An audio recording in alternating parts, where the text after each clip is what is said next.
I'm Dean Spade. Welcome to a new episode of Love in a Fucked Up World, where we talk about how to build and sustain strong relationships, because our movements are made of our relationships and are only as strong as they are. It's been so meaningful to me to hear from listeners about the kinds of issues that are coming up in movements and relationships and collaborations and groups. If you haven't already, I hope you'll check out our Patreon. We're having some really interesting conversations there on the message boards and putting content there that's not anywhere else. I hope you'll come and join the conversations and support the podcast. And there's free memberships, so there's no barrier to joining us there if you want. Another way you can support the podcast is by reviewing and rating it on Apple, Spotify, or wherever you listen. This helps people find it. One more note, please don't forget to send your questions to us for the upcoming Ask Me Anything episode with Jessica Lagnato. We'll be recording that this fall. We've already been getting some really great questions. I'm excited to hear what people are thinking about. You can submit your questions on Patreon or by emailing us at loveinafuckedupworld@gmail.com. The U in fucked is a 0. Today's episode addresses the question, should I stay or should I go? Sometimes in a movement group or a relationship or a job, it can be hard to tell whether you should stick with it or whether it's time to move on. My dear friend Morgan Bassichis is back to talk with me about this important topic. Morgan is an artist, a performer, a comedian, an anti-Zionist organizer, and has a background in generative somatics. I'm so grateful to them for having this conversation with me.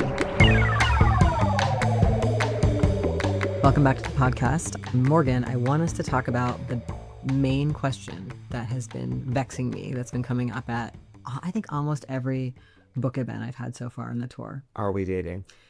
And that one actually is private, the other one. But they do always ask that. Right. Yeah, it's interesting. The thing people are asking is some version of the question, how do I know when to keep engaging with people or groups that I'm struggling with? And how do I know when to move away? Like, I'm shortcutting this as how do I know when to break up? But people are often asking it actually not really about their love relationship, but more frequently about like kind of political differences and conflict in groups, like how to know when to stay or walk away. And I think it's such a good question that there's a lot of nuance about, and I want to talk about it with you. And I'm curious what comes up for you first when you think about it. Well, I had planned moments ago just to ask you a question, so I bypass your question. Great. This is just how our relationship is. I know. And we did have an episode on feedback, so we're going to redo that episode so you can talk to me about how deflective. I have learned that I'm very deflective. Oh, no. Maybe you've known this about me for 20 years. No comment. So I'll be asking the questions. Okay. So let's just get into it. Yeah. Okay. Can we just get into it? You're trying to break up with me right now. I think this is enough is enough. This is me walking away. Okay. I get it. How do you know if it's like, okay, enough is enough? I think one thing, lots of things have come up in the discussions that have happened in the book events, but one thing for me is even just first finding out, do I have a tendency? Do I have a tendency to dip out at the first sign of imperfection? Sometimes people have one tendency with lovers and a different one with groups, or one with jobs and one with family. But like, am I more of a leaver or more of a stay too long? Or have I done either of those things ever, and what do they feel like? Because I first want to just notice, am I on autopilot sometimes? Do I have trouble with trust or trouble with boundaries? Like I'm gonna stay forever because I'm so afraid to say no to anyone, and I'm hoping that maybe it'll turn around kind of like to a fault, or do I walk away at the first sign of trouble? I think that's big. I feel like we should pause on that because that's huge. That. What do you think about that? I mean, I just think often we can be both too. We can be both someone who stays too long and leaves, and only does the extremes. Yeah. Yeah. And we can also have a story about ourselves that I always stay too long. It's like, actually, there's a lot going on. Yeah. So we can have a story about ourselves that's not always there. So, but I love that you're saying the first step here is just to check in. What's my tendency? Yeah. What's this like for me usually? I think that can help. And also sometimes you might have a friend who's got a really different tendency. So it's kind of fun to like talk it through with someone who's a bit different from you. But both of you are noticing it. This might just be some ingrained stuff. Like I was actually talking to someone today about how a lot of people who had to like run away from home when they were young, they really know how to leave to preserve their dignity. And it's a very beautiful skill. But then they might get to a point in their life they're like, all I ever do is leave to preserve my dignity, and I lose connection. And so maybe I want to like beef up my skill about staying. And a lot of people I know are like, cannot break up or cannot quit a job or something like that, even when the signs are that it's really hard on them. And it's like, okay, what would it be like to preserve my dignity a little bit more and let some connection go, you know? So you've noticed what your tendency is. You've noticed the other muscle that you have not yet gotten a chance to build. Yeah. And then how do you know inside yourself if it's like, oh, this is something I want to walk away from? Or yeah, how do you know? One thing I'm curious about myself is like, am I in the middle of a kind of heightened reaction? I think we've talked about before, something I feel pretty freaked out about is that in my experience in our movements, it feels like one strongly emotionally activated person can disorganize any group. And that's like really unsustainable and not working very well. We need to somehow have groups that can hold when somebody really is freaking out, even if they're using politicized language to accuse others, like all the things we all do when we're scared and upset. How do we hold together? And so one of the things I like to ask myself is, what does it look like when I'm the emotionally activated person? It's very easy to point fingers at others. But when I'm really stirred up and maybe a little off base and seeing things through a very particular lens and maybe getting accusatory, what does that feel like for me? And so that I can try to learn how to discern whether this is one of those moments, or are there friends I can talk to about what that's like for me who will help me figure out like, oh, Dean, like, I think don't give the feedback in the group yet. You got to cool down a little, or that part seems right, but that part seems about your envy with the other person, or that part seems like it's about some old stuff. One type that I see in our movements a lot is someone who, when they get emotionally activated, they decide they're going to be the truth teller. So they enter different groups, maybe pick up on different underlying conflicts and dynamics. You know, all groups are struggling with lots of power dynamics and whatever. And they decide to like tell the truth and like accuse everyone in the group of something or name things in the group in a way that I think feels maybe freeing for them. Maybe they did that in their family. Maybe they didn't get to do that in their family. There's something historical happening, and it's like take no prisoners, like very willing to destroy groups. And so like, am I in that kind of role? Like, am I doing something that's meeting an emotional need for me that may be harmful and not grounded and probably not even meet the emotional need really, even if it feels relieving in the moment? Like, even if it's just a little, I'm looking for those kinds of patterns in my thinking or feeling and asking for support around them from people who I can be really honest with what it feels like to be inside me and navigating the complexities of relationships and movements, so that I can try to make sure that my interventions, whether it's like feedback in the group or for the person, or whether it's deciding to have a boundary and leave or limit some kind of contact or some kind of participation, is coming from the principled parts of me and not just reactivity or something historical. I mean, I think there's so much there. I feel like I almost want to listen to that on like 0.01 speed to really, because there's so much, it's hard to know. When we get in relationships, we get in groups, at least I feel sometimes like almost dizzied by the number of dynamics and by what's coming up for me, and knowing, oh, wait, what's me and what's them and what's normal and what's not normal and what's useful tension and not useful tension, and what's an indication that this is not life affirming for me and that it's just not where I'm being called to work or to contribute. And I think one thing is just to acknowledge it's confusing. Like, as you said, like, it's really confusing. There's no answer. That's clear. In dating, in friends, in groups, it's confusing. Yeah. It's confusing. There's times when it's clear, when you're like, this relationship is worth it to me and this is a useful discomfort, necessary discomfort. But there's other times when it's like, it's confusing. So yeah, and most of the time when we're really struggling, at least on some level, what's happening is that I believe that it's life and death. If I'm really upset about this, I've somehow decided that my role in this group or my relationship with this person is life or death.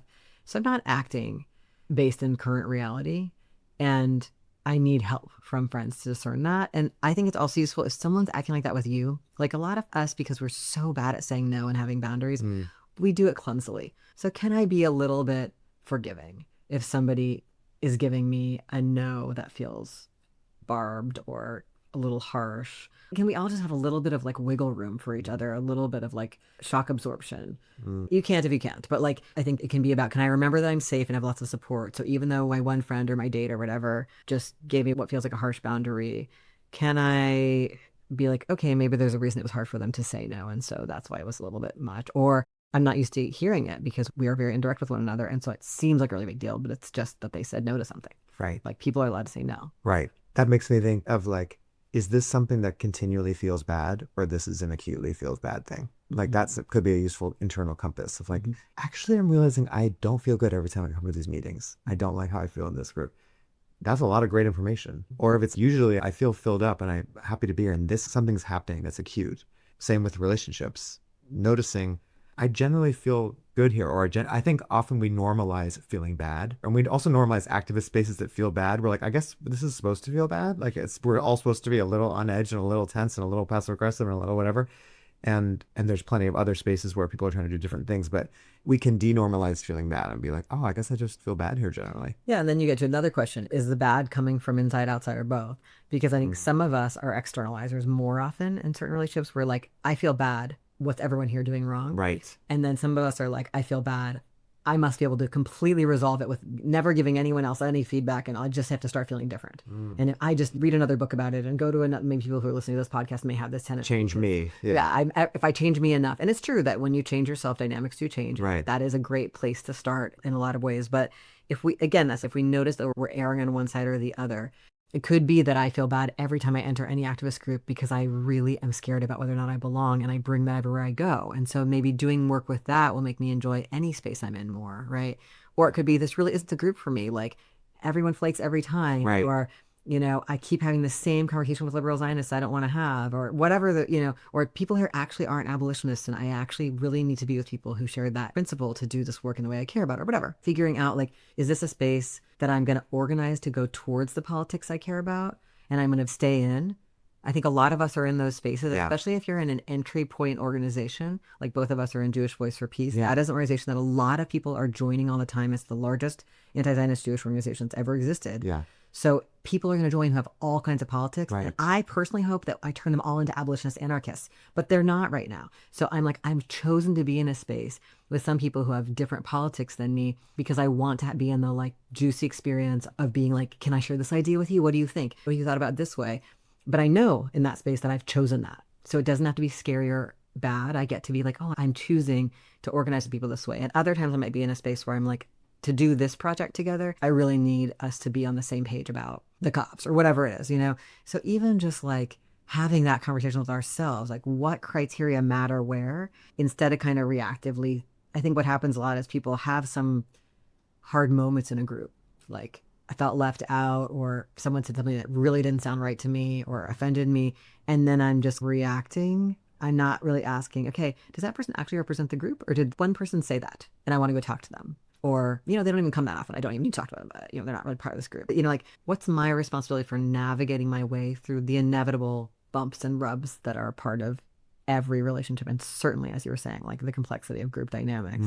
How do I, like with friends often, do some assessment? Is this the spot for me? Is this really going in a direction that's super hard for me? Or is it something I think that if we did good organizing, we could try to push the group in another direction? Who here might want to listen to it? Can we have one-on-ones? Like, is this an organizing opportunity, or am I being dragged down into a politics I don't believe in, or tactics that I don't feel like doing, or something like that? There's a lot of deep stuff you just said around like why it would be useful to have an organization that can tolerate and welcome a lot of political difference and a lot of ideological difference versus a space where you need complete, as if there's ever complete ideological alignment and uniformity. And sometimes we can get those confused. Yes. We can think we need consensus and agreement on every single thing to move at any time. And I think that really fucks us over. Yeah, we need dissensus. Nobody knows actually how to fix everything. Like nobody knows. So it'd be ideal if we were like, let's constantly have robust debates about that and about the really big questions. And then also, but let's do this together right now because we both agree on this one immediate tactic, even though, wow, we're having this really wild, amazing debate about some of these big overarching questions, like being able to even discern that. Where does it super matter that we come together in perfect alignment, and where can we tolerate lots of tendencies while we do some actions that we both think are meaningful? Like that's, I think, really hard for people. There's a lot of perfectionism right now. Totally. I'll often use this metaphor analogy. I don't know the difference, but, with clients of like, is your boat generally going in the right direction?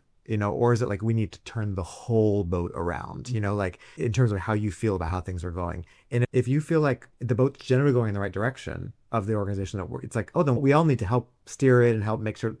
Versus like, does it need to, I'm noticing I'm feeling really anxious. I'm like totally. Is it the topic? Let's see, is it the topic? Maybe I feel like it feels like. It's really hard. Yeah. It feels like a really hard topic. Yeah. I mean, I think there's also a piece of this that again is about our tendencies. Like my biggest fear of this book would be that it would be used this liberal way of like, you should make up with and tolerate everything from everyone. Right. It does matter. I mean, you and I have spent our lives in the abolitionist movement, especially before it mainstreamed, being very unpopularly like, no, we will not involve the cops in this thing. Absolutely not. You know, protesting against queer things that had cops involved, you know, like really just being like, we're going to hold a line. And we believe in holding a line.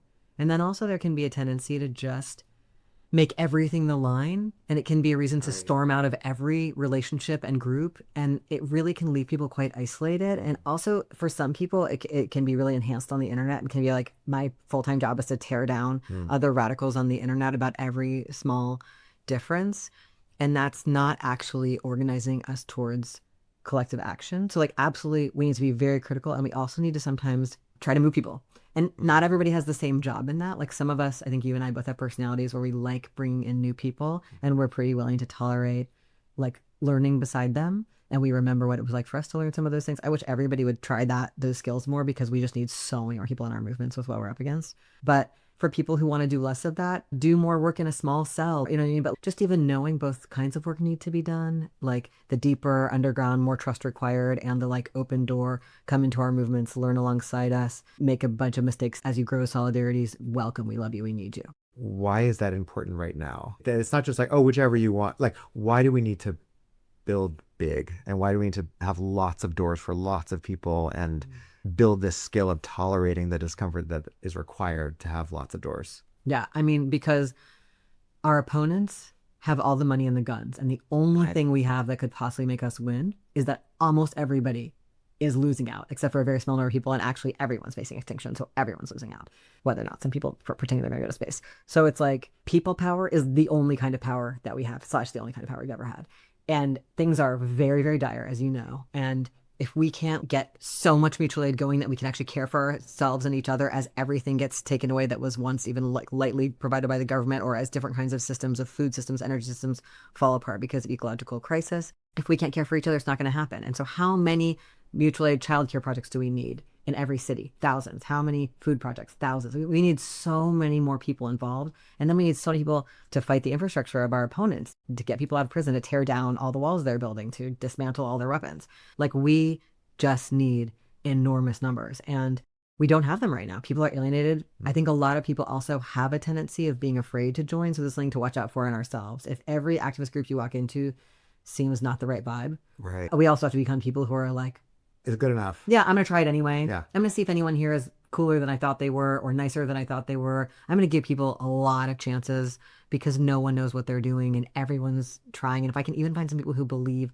that things are urgent, that's better than not having friends like that. So it's like, how can we all be a little more accepting and still hold political lines? It's really hard, because what comes up for me is like, I've had these experiences with liberal Zionists who just don't believe there's really a difference between me and them. And they really just want to like, let's have coffee again. Let's go for another walk. And they're not going to move. And they don't believe that they are actually Zionists often, or like they won't use that word, and they don't believe it's genocide, you know, all these things. So they're just like, they'd love to meet and talk, you know? And I'm like, it's actually really important for me not to give all my time to people who are literally going to waste my time. But that's hard. That's one of those hard lines where at first I was like, wow, are these people organizable? Could I bring them over? And yeah, give people a few chances. And then you're like, nope, there's a lot of other people I got to talk to who we've got really good business to do together that needs doing, you know? So for me, I think this is often hard, and I tend to over respond and over give my time. And I also have friends who need to come on over more towards meeting and connecting with people who are not quite on the same page as them. And like, it's just an experimental thing. It's more about trying and discerning and looking for tendencies and am I emotionally reacting? There's no answer to the question, should I break up or should I turn away, I think. I keep thinking about parenting in this conversation, and like that there's no parent on earth who's ever had a perfect experience parenting. Like there's always challenges. It's an incredibly challenging experience. And yet there's so much perfectionism, judgment of parents, and such a feeling I'm supposed to be the perfect parent. And what, you know, we hear that phrase like the good enough mother, like that. It's like, and actually we don't need to be perfect for whatever we're mothering, whatever we're parenting, not just, you know, whatever children, that we're good enough. And what I notice in organizations is that there will always be growing pains. There will always be hard spots. There will always be something that's difficult. And is it the right kind of difficult? Is it difficult that feels worth it, that feels necessary, or is it the wrong kind of difficult? That's like, I'm banging my head up against a wall. Yeah. Like you're talking about trying to convert all liberals or something versus organizing, or even maybe we talk about like alcoholism or something of like, I can't cure this. The fantasy that I could cure something in a relationship. I can't change anybody else. No. I can't change the liberal Zionist, right? Yeah. So how do we also have some grace with each other of saying, oh, we're going through a growth spurt. Yeah. Oh, we're in a growing pain, and change is hard, and we need to keep changing. This comes back to our conversation about feedback, because even with the alcoholic in your life, I'll just name that we both, that we both have this framework from 12-step programs, right? So even if I'm trying to support someone who's dealing with addiction, I can give them feedback. I can be like, wow, that behavior impacted me these ways. I shouldn't wait and assume that they're going to change. But it is very normal and encouraging and right to, when you're in close with people, be like, this behavior hurt me. Yeah. Because that's how we all grow. But there's also, how do I not wait for them to grow endlessly? How do I also know, oh, I need to take care of myself. This is putting me in danger or making me stressed out or uncomfortable. Like that line, and knowing when that line is. And one of the things that you said, that when we enter groups, it's going to be hard. There's going to be difficulty. Yeah. Like all the groups I've worked with for all these years, everyone blames themselves for the case. Yes. They're like, why we have such a hard time making a decision of whether to give these people the money or these people in some kind of mutual aid fundraising thing, or we're still not primarily governed by unhoused people. Or it's like, oh my God, you're doing impossible work under impossible conditions. Of course it's hard. Of course it's not up to whatever standard you've imagined could be the perfect mutual aid group or the perfect chapter or whatever. Can we go a little easier on each other? Instead of people being like, wow, we're in something hard together, it becomes about blaming one another. And I think that's the difference between, is this good difficult or bad difficult? Is usually just like, are we turning against each other and being like, well, Morgan said we should prioritize people on the West Side in the last meeting, so Morgan's my enemy, instead of like, wow, it makes sense that Morgan and I, like the position of the West Side, I get why someone would say that. I get why I'm saying we should do it on Thursdays. Like, I get it. We can't do everything we want to do. Like, we're not against each other. We're trying to solve a problem together that's not satisfiable, and we're still deciding to stay together and move forward. If I could wish one thing for all of us, it would be that skill. If I could like blink my eyes and it's like, we have this ability to be like, this is hard. This is tricky. We've never done this before. One of my parenting podcasts, people, Dr. Becky is always like, this is tricky, huh? That's tricky. It's like that one skill to be like, this is tricky. We don't know how to both welcome new people and do high stakes actions at the same time. That's really tricky. Yeah. That's really hard to have wide open doors. That's really welcoming, and also do like highly accountable, risky things that are, like that's a tricky balance. It's a tricky balance when there's crisis everywhere.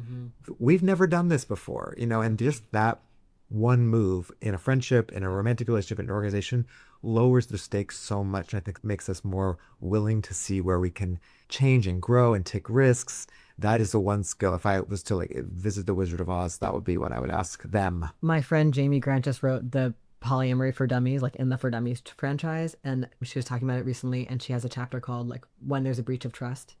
I love this. There will be a breach of trust. There will be a time when you thought something was going to happen and I thought something different was going to happen, or I didn't do what I said I was going to do. Like, how relaxing is it to be like, oh, in our intimate relationships, there will be a breach of trust. Instead of, oh my God, there was a breach of trust. I'm the worst. You're the worst. Like, yes, it's hard. Here we are being human in human scenarios over and over and over again. And we're particularly ill prepared to be alive because we live under horrible systems that have lied to us about everything and shaped us to be really afraid of one another. And like, it's amazing that despite all that, we want to resist and love each other and be goofy and friendly and sexy. Like, it's a fucking miracle that any of this survives in us. They don't want it to.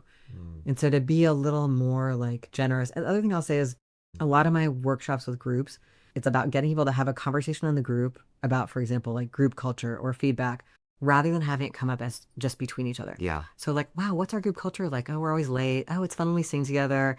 Oh, we're known for having good food. What's it like in here? Oh, it's a little hard for newcomers. Sometimes they feel like they're not part of the scene, whatever. And just talking about it frankly, or like, oh, you thought it was unwelcoming. I thought it was welcoming. Interesting. Like, what if our different experiences in this room? You came in September. I came in October. It was really different by that. Whatever. How do we just have that as more of a neutral, like, what do we all think it's like, instead of like a blame thing? Right. And so how to move, I think almost every group and family and relationship can benefit from like, what's it like? How's it now? Right. How's it now? What's some of the hard things that are pushing on us? Or what's it like when I'm more stressed at work right now? Or what's it like when you're grieving, whatever. And so that we don't go to blame. And I don't know why, and I don't know if it's useful that I keep bringing parenting in, but it takes time to change. It's called potty training. It's called sleep training. It's not called like, now you use the now use the toilet, now you go to sleep. It's like, it takes time and there's setback. I mean, I'm not a parent, but I'm in awe of parents because they're doing all this invisibilized, devalued labor of managing change and helping, like under conditions of abandonment, whatever. We know this, but what would it be like for us all to be like, oh yeah, we're going to be practicing this thing and we're not going to just say it and then arrive at it. Yeah. That's a kind of, I would say, a kind of almost a masculinist kind of sense of that I can just say something is wrong and then it fixes, right? An edict. An edict. Versus, And also to yourself. right. That people feel about their feelings. Don't feel jealous. Don't feel jealous. You Rather know? than, And yeah, I think one of the most powerful things I've ever done in terms of my own strong feelings, I'm filled with jealousy and I'm like, of course, yeah, you're hurting right now. makes sense. You're scared right now. Yeah. Just like you would with a toddler, you just affirm what's happening. Yeah. Because this is what's happening. It's not, it's good as that. It's just, This is, wow, you're scared right Yeah. now. I'm scared. Instead of all the external and internal like barbs, like you're doing everything wrong or I'm terrible for being jealous. It's just, oh, ouch. I'm scared right now. And a lot of times when we bring feelings to others with that tone, then they can be supportive rather than just defensive. So if I'm like, Morgan, I'm scared about your other friendship and I don't hear from you as much or something, then you can be more like, oh, Dean, you're scared. You want to hear that I love you, And then there's that, which we talked about, the Buddhist idea of the second arrow. So like something's hard and the second arrow is it's bad that it's hard. I'm bad. I'm bad and we're bad and you're bad that this is hard, instead of, oh, this is hard. So let's not add another arrow to it and just say, oh, this is hard, not we're bad for feeling this is hard. Of course it's hard. We've never done this before. Yes. Could we have compassion for how hard this is?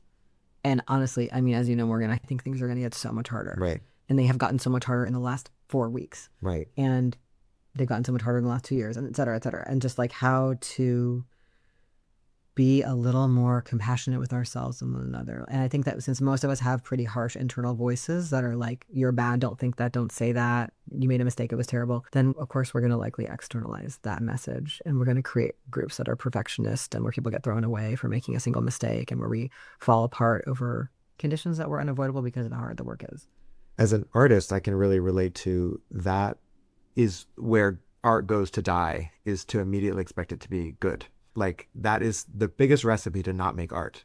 You have to tolerate the zone of it being bad for a while. You have to tolerate the words not coming together and the sounds not coming together and the colors and the idea and the concept doesn't really match the form. And you have to tolerate that zone so that you can arrive through, I don't know, a dialectical, you tell me, process. But if we expect immediately like Zeus to come out this fully formed piece of work, we're going to sabotage ourselves. And I think it's the same for our political work. And as things get harder, we need to be militant about our playful curiosity, compassionate curiosity about how hard it is and how we want to keep going and how we need to try things and keep refining them. Like that takes discipline. Mm-hmm. That's a discipline right there.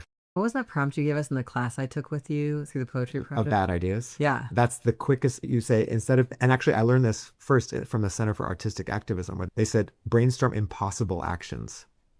Impossible actions. I translated to make a list of 10 bad ideas for your writing project. So much fun. Or write for 5 minutes and do a bad poem, or get on the keyboard and make a bad song. And eventually we're short-circuiting, whatever the word is, we're tricking the perfectionist part of ourselves into relaxing, mm-hmm. into play, into discovering something we don't know how to do, or remembering something we did know how to do. But it's not created through perfectionism and pressure. It's actually created through this other space. Mm-hmm. I love that. Maybe we'll leave it there and encourage everyone to make a list of bad ideas about whatever's stressing you out. It might bring something new to mind. Thanks, Dean. Thank you, Morgan. Thank you, as always, to Morgan Bassichis for reminding us to denormalize feeling bad. Thank you for joining me for another episode of Love in a Fucked Up World. This podcast is based on my new book of the same name, out now from Algonquin Press. I hope you'll pick it up from an independent bookstore in your community. Love in a Fucked Up World is hosted by me, Dean Spade. It is produced and edited by Hope Dector. This episode was recorded by Matt Harvey, and you can watch the full episode on YouTube. Thank you to Cito, Eugene, Derek, Kelsey, Lindsay, Jessica, Raindrop, Nicole, and everybody else who helped make this episode possible. Our theme music is I've Been Wondering by The Ballet. If you found the show useful or you have ideas you want us to hear about, we'd love to hear from you. Please check out our new Patreon. We have some questions there for people like, who do you think should be our future guests? And do you like various design options that Ciro is playing with for the animation? Please come join the conversation. I hope to see you there, and I hope you'll submit questions for the upcoming Ask Me Anything episode with Jessica Lignato. We need each other now more than ever, and I hope this podcast offers tools and ideas that can be useful for helping us build strong relationships so we can stick together.